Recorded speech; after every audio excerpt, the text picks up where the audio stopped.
Dinosaurs. The word means literally terrible lizard. They've fascinated the minds of children and adults alike since the discovery of their fossilized bones in the mid-1800s. Thousands of TV programs, movies, books, magazines, and radio shows have been dedicated to them and the time when they roamed the earth. But when was that time? Starting with Charles Lyell in the late 1700s came the idea that the layers of rock and sediment we see around the world took millions of years to form. This ultimately led to the theory that the dinosaurs lived 65 million years ago and in some strange catastrophe were wiped from the face of the earth, never to be seen by man. Today, the idea that dinosaurs and man were separated by 65 million years is accepted as fact, with little question by most people. But is it true that man has never seen a living dinosaur?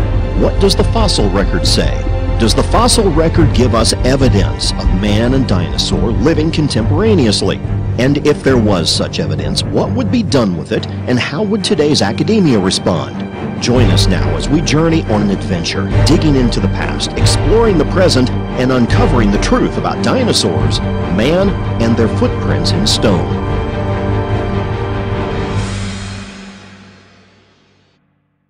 Nestled in the rolling hills of north-central Texas is a little town called Glen Rose. This small town, with a population of around 2,300, has been a tourist attraction since the mid-20th century. The attraction that has drawn hundreds of thousands of people to this tiny town centers around the discovery of dinosaur fossil footprints along the banks of the Bibliski River. These dinosaur footprints, however, are not the only footprints to have been uncovered here. In 1908, a massive flash flood tore through the Bibliski River, causing Volkswagen-sized boulders to be washed down the stream. The flood caused the river level to rise 27 feet, and the erosion that resulted from the flood exposed new layers of rock in the bed and shores of the river. When this thing flash floods and it rips through here, now before they dammed it, this was the only river that was undammed in Texas, and for every mile it drops 7 feet. So back in 1908, when that flash flood came through here and ripped up all these layers in 1908, no one ever seen a dinosaur track. Ernest Adams and his brother George Adams are credited with finding the first theropod footprints. Robert Summers grew up in Glen Rose and was a close friend of Bull Adams, as he was nicknamed. Well, I was privileged to have lived right next door to a man we call Bull Adams, Ernest Talbert Adams. He just was about 100 steps away from my house, and he was such an interesting fellow that he loved talking about Indians, dinosaurs, you just name it, everything a kid likes to hear, and was quite an expert in most of those fields. So what would be your relationship with him and the tracks? Well, probably no relationship between me and him and the tracks, except for the fact that he was the first one that I know about that knew what they were. His brother George had found them during the summer.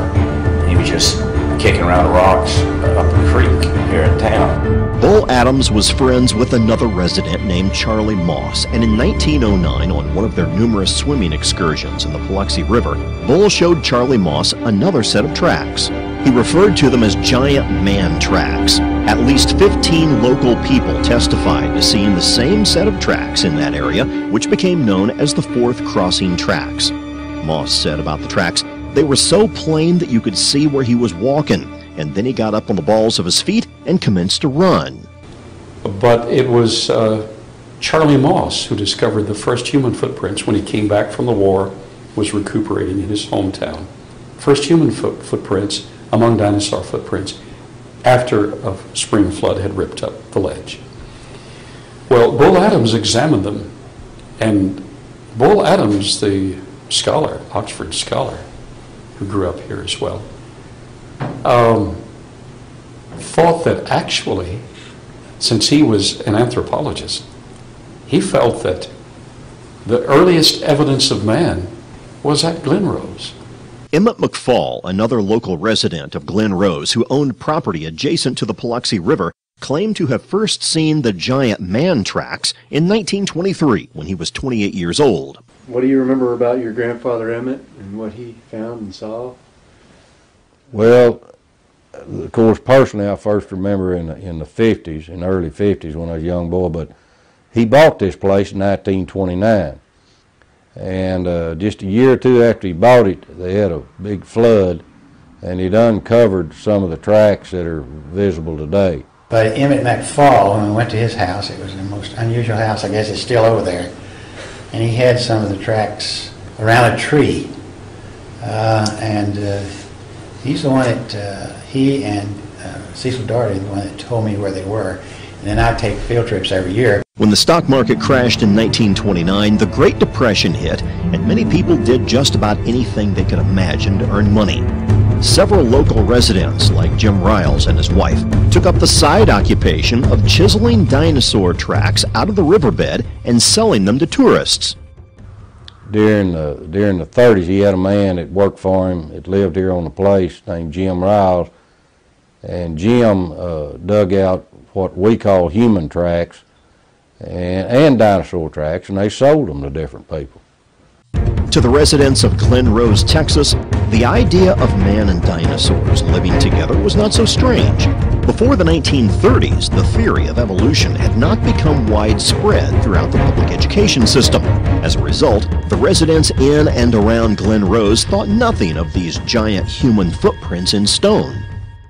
The amazing thing about it is that I wasn't amazed at the time.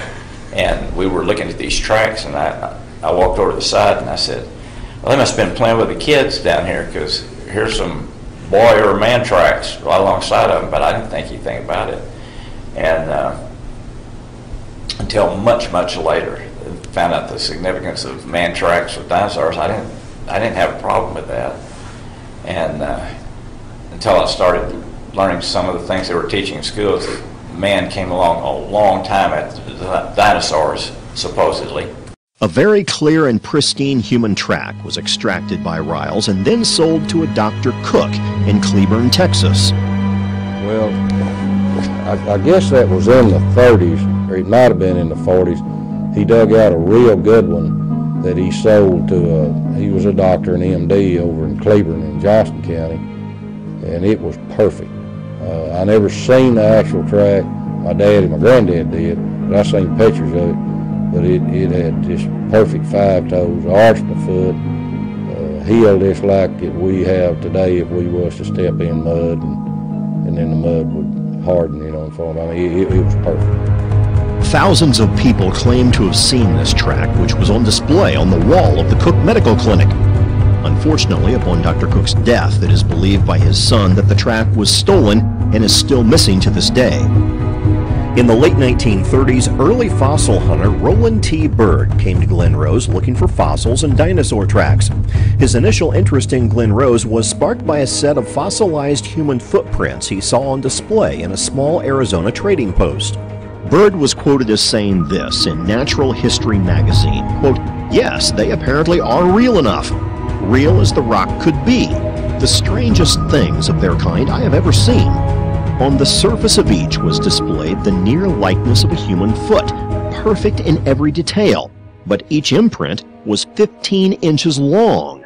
Roland T. Byrd actually etched his name in paleontological history by coming to Glen Rose and directing the excavation of a series of dinosaur footprints in the Biloxi Basin, near the area that is now the state park. The May 1939 Natural History magazine article was the first and last time Byrd mentioned the human tracks in his writings of the Biloxi fossil tracks. A short time later, a geologist named Clifford L. Burdick was inspired by the article and decided to investigate the Glen Rose tracks. Burdick began his search with the human prints he saw in the article taken from the storefront window in 1945 and managed to locate them in a small museum in Arizona.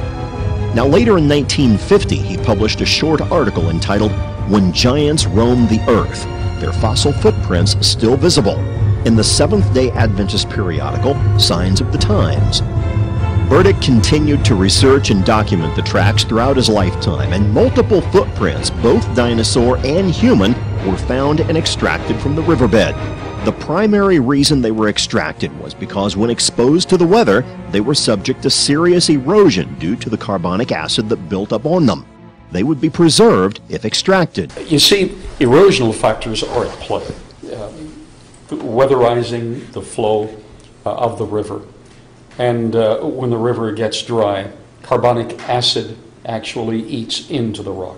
This is what happens when, over years of time, they get carbonic acid from the rainwater, and it just destroys, it just crumbles this rock, and it really erodes these tracks and eats them pretty quickly. The legend of the giant man tracks continued to grow stronger when in 1964, Dr. Billy Caldwell, a geologist from Fort Worth, Texas, received a startling revelation. I went into the stone business and started handling building stone for building that we would bring as a geologist. I could bring it from all over the United States.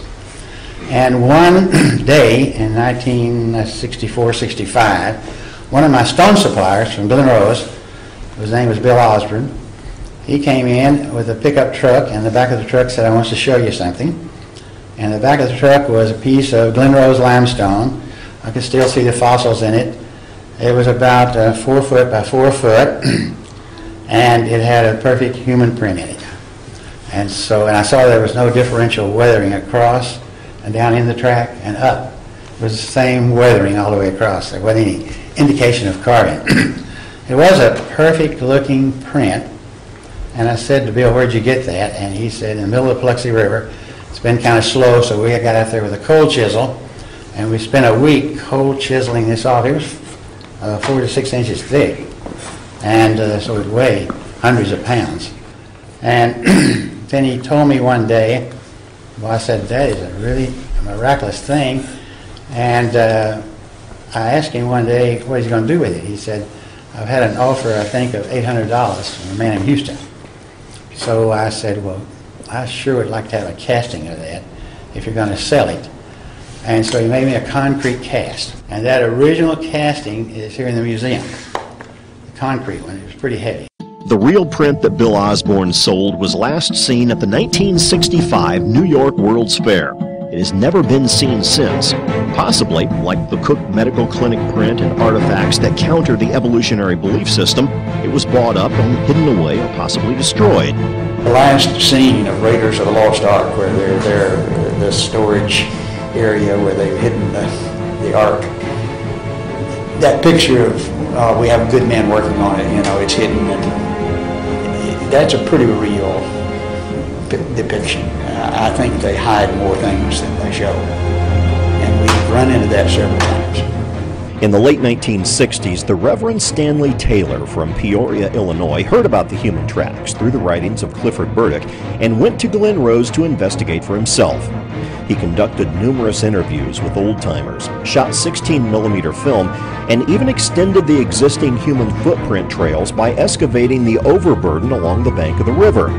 Fresh new human and dinosaur tracks were found in the same rock layer next to each other, and one of the trails was named the Taylor Trail after its discoverer. A film called Footprints in Stone was made using a 16mm camera and released in 1972. This film showed numerous people putting their feet in the tracks with a near-perfect fit. For at least a decade, this film was shown to numerous church and school groups across the country.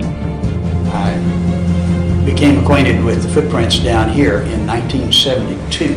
The film had just been made, Footprints in Stone. And in fact, it wasn't fully edited, put together, but was shown in raw form. And so I got very excited about that, and I wanted to see them myself. And there were a couple of young teenagers that were skeptics. Their parents attended where I preached. I got them to go with me on this trip. We rented a motorhome.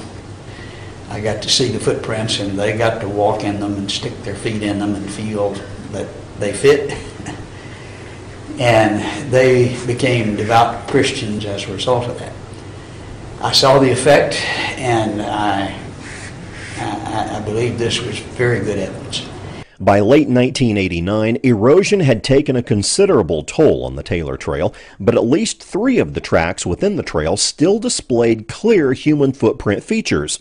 In 1989, these 3 tracks were maliciously destroyed. Someone had entered the riverbed and used a metal bar to demolish the remnants of the clearest tracks within the Taylor Trail. Another track researcher was Dr. Cecil N. Doherty, a chiropractor that moved to Glen Rose specifically because of the tracks. He spent 17 years investigating them and photographing them. In 1971, he came out with a book called Valley of the Giants, which gave descriptions, locations, and pictures of the giant human footprints. A friend of mine, Jan Mercer, told me about Dr. Cecil Doherty, who had found some human tracks in place in situ here. So we contacted him and we came down here and he took us to the tracks. They were perfect. They were over in this area and between McFall and the park here. They were so perfect that it was unbelievable. Sometime I'd bring them down, the water would be real deep and we just had to kind of fill them. Other times the water was real low and we could see them.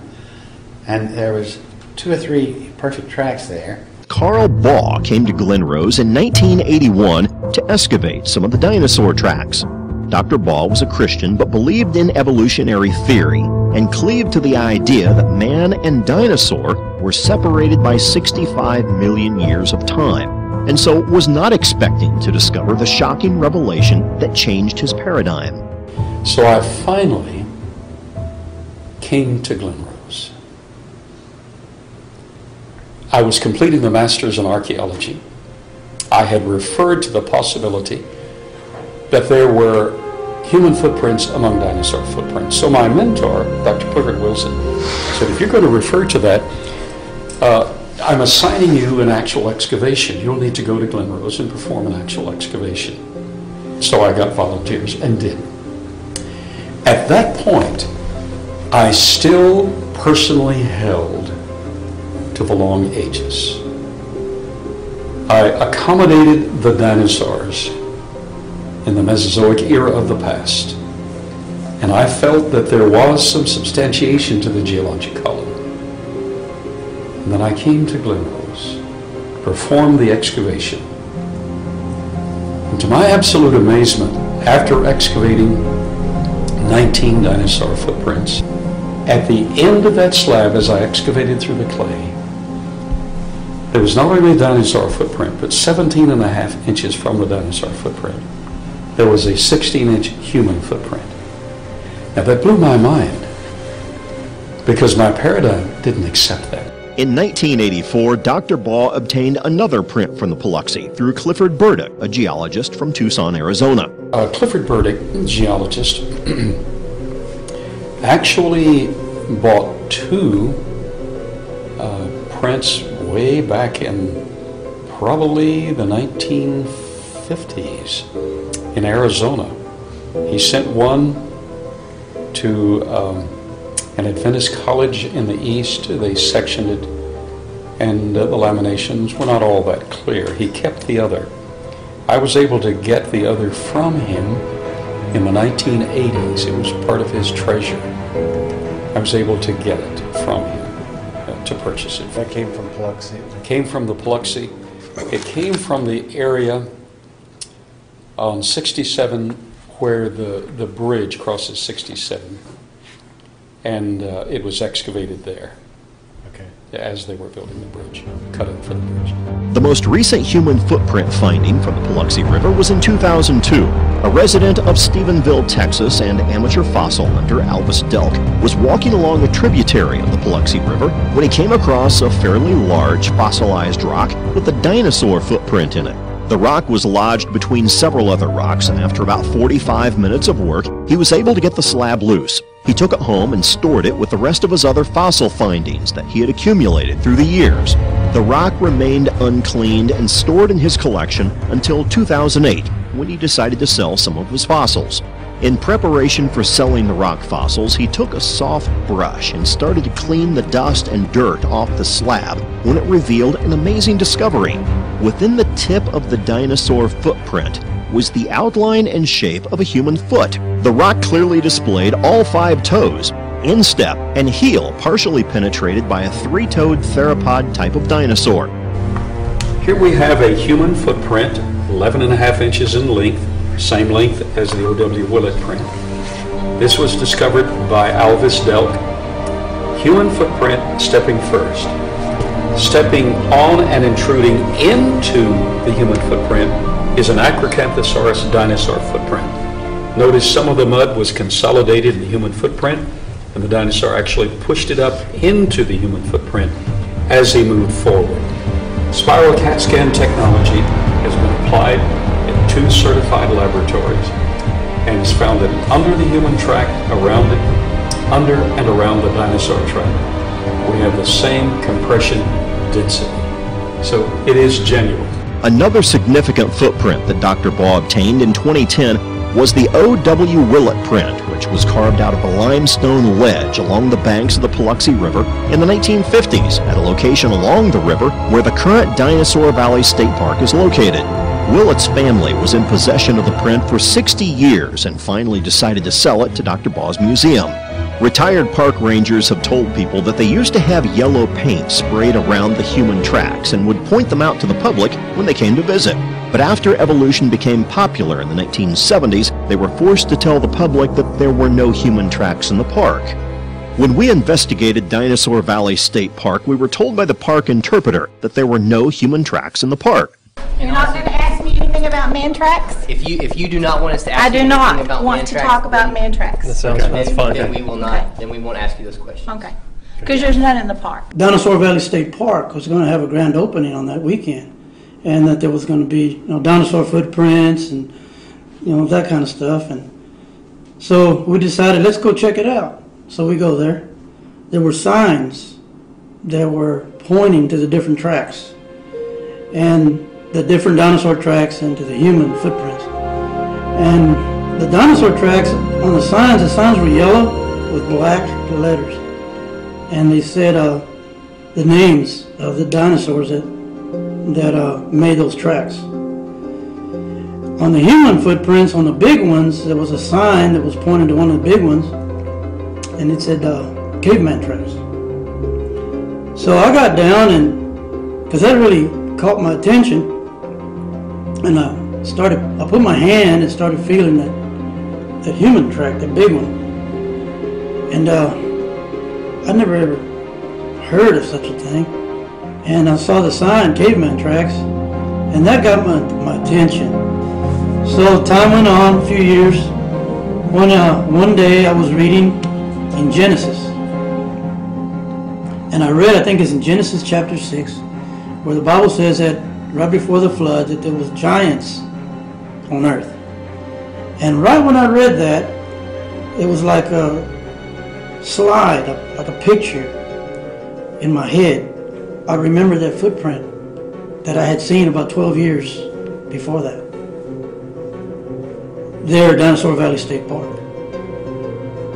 And I told my wife, I got up and I told my wife, it says here that there used to be giants on the earth. We got to go in the car. We got to go, I got to show you these. So we made a beeline for the state park. 12 years had passed since the time that I'd been there with my buddies. And we went, my wife and I, and went down there and we looked and looked and looked. Couldn't find any human footprints anywhere. So go back into the office or there, the area where, the rangers and all the people that work for the park were sitting behind their desks and stuff, and I'll go up to the counter. I said, what happened to those caveman tracks that y'all used to have out here? And they all looked at me and they didn't say anything. I said, what happened to the human footprints and the caveman tracks that you used to have here? And someone spoke up and said, we never had anything like that out here. I said, oh yes you did, back in 1972. I saw them and my buddy saw them. No, we've never had anything like that. So I left, and we were in the parking lot, but there was an elderly gentleman that was inside, and I didn't notice him, but he followed me outside. And he stopped me in the parking lot. And he said, pardon me, sir. And I said, yes. He said, I heard what you were saying inside. I heard what you were asking those people in there he pointed to it's kind of wooded around in there. It's hilly and wooded. He pointed to the woods, and there was a building, a small building like a shed. And he said, those signs that you said you read, the caveman tracks and the dinosaur names that were on those signs, he said, they're in that shed, they're in the woods. That shed, you see it? I said, yeah, I see it. He said, those signs are in that shed. And I asked him, how do you know? He said, I put them there. And I said, you put them there? He said, yes, I put them there. He said, I used to work here back during that time that you're talking about. And I asked him, I said, well, what happened? And he said, well, they took the signs out and they took the footprints, they took them out. And I said, well, then they were here. He said, oh yeah, they were here. But the human tracks aren't just a local phenomenon. This is a worldwide occurrence. There are fossil footprints in almost every continent of the world. We find them in Asia, we find them in Africa, South Africa, we find them in France, Italy, Australia, Mexico, Central America, Nicaragua. Some of the footprints here locally are in Glen Rose. We also find them in Tennessee and in Kentucky, in Oklahoma, in Utah, in Arizona, in Colorado. And so this isn't really isolated to Glen Rose. These fossil footprints can be found on a global scale in many different parts of the world. There are two more sites in Texas, down near Sonora, Texas. There's a site where there are 5 in a right-left pattern. They were discovered in the 30s. A&M came down and studied them and documented them and photographed. I have their photographs. They're much more spectacular now, but they're still plain. 2 or 3 of them are just spectacular. In Cretaceous limestone. That's down at the southern extreme of the state. On the northern extreme, up in the Panhandle, you have another track that was there displayed in the courthouse of Stinnett, Texas, and it was there on display for years. It caused so much controversy that the fellow that owned it actually removed it, and it's in his home now. But there were actually initially 9 tracks, and in '52 they were in the newspaper. And we have the newspaper articles of these 9 tracks. Well, one of them has survived. We've learned the location of at least one other. Another amazing track that was found in New Mexico can be seen here. We had a mining permit at the time. We had a permit to be there and a permit to excavate. But you have to pass through about 5 different ranches in order to get to the spot. And the fellow that owned the ranch adjacent to the property, I mean, this was BLM property, the Bureau of Land Management, was not his, but he thought it was his. And we had the paper, the permit. He had a shotgun. And the shotgun trumps the paper every time. We had to leave. But we did get it well documented with cast and photographs, stereo photographs. We did not get the track. In 1968, amateur fossil collector William J. Meister discovered the fossil of a human footprint. When Meister first found the print, he took it to a geologist to examine it. The geologist offered him $250,000 for the print. Meister asked, "What are you going to do with it if I sell it to you?" The geologist responded, "I'm going to destroy it. It destroys my entire life's work as a geologist." They say a picture is worth 1,000 words. That statement has never been more applicable than in the human footprint controversy. Dr. Patton, in his lifetime of expeditions, has experienced numerous attempts to block, stall, and hinder the finding of the truth regarding man and dinosaur living contemporaneously.